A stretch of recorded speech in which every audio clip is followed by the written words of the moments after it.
it's a delight to have with us Mr. Vijay Valecha. Welcome with us, Mr. Vijay. There's somebody beside you, sir. Talking about the gold prices. We have witnessed the rally from 1,800 to above 2,000. And we started hearing everywhere that we have to buy the gold, we have to buy the gold. Is this fearful for you when it comes to the gold price, Vijay? Yes, it does. I mean, we have seen a very phenomenal rally in gold, but I don't think we are at the end of this rally. I do feel that there is much more upside left for gold. We started the year hitting 2060, we have hit it one time again, and it does look like we will be testing the 2060-70 resistance once more. And this time around, given the geopolitical tensions that are going on all around the world, it does look like 2070 could be even broken and we could see new highs on gold.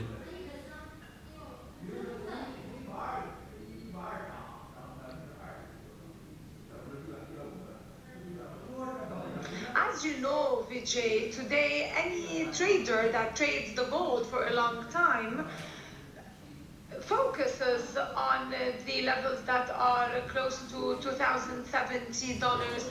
Three times we tested that level since the financial crisis. This level hasn't been broken, and the gold started rising, so reaching those levels 2,700. Do you believe to which level we are going to reach when it comes to gold? Are we going to have new levels for gold in the coming years? Well, absolutely. 2070, like you said, is a triple top formation. Very rarely do we see a triple top a four formation. So four top formation is very rare. Most likely, it does look like we might not even reach 2070, or if we do look like it should be breaking the barrier. New highs on gold should probably be taking it to 2,300, 2,350 as well.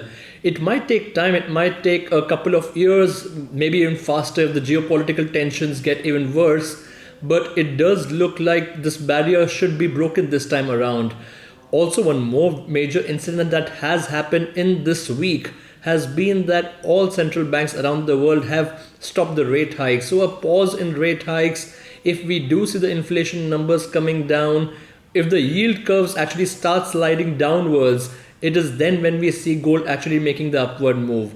So yes, we have some time for it to break, but it does look like a very, very positive territory that gold is in right now.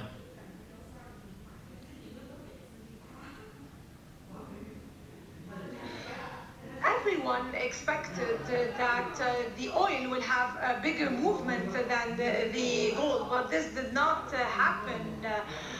Today we can see that the dollar is still at $85 for Brent. How do you read the prices of the oil today? Well, we do look at oil as a 3-week low. It does look like at a very, very good support level as well. When it comes to oil prices, we have to realize that the disruption that was expected of supply zone has not really happened with the geopolitical tensions. What actually can drive oil prices further upwards can be either two things: a demand from China, which is definitely weakening, and it doesn't look like that is coming anytime soon. We can definitely expect OPEC Plus to be taking in some action probably in January or at the start of February. That's where we actually expect oil to actually move upwards. For this year, for the remaining 2 months of the year, it does look like 95, 96 on Brent looks like a absolute ceiling.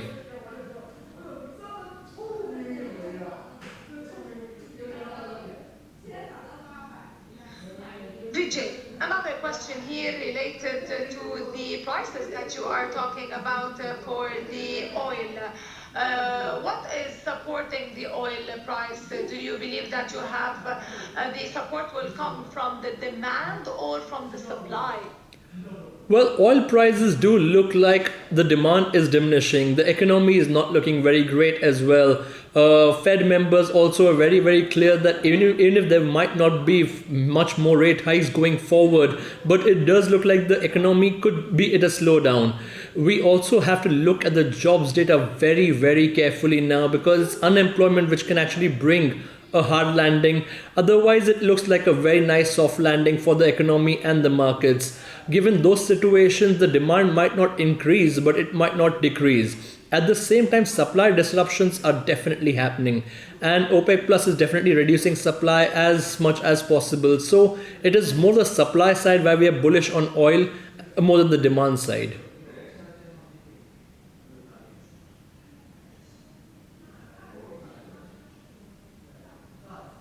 Thank you, Mr. Vijay Valecha, Chief Investment Officer at Century Financial. It was a pleasure hosting you. Thank you so much. Thank you so much.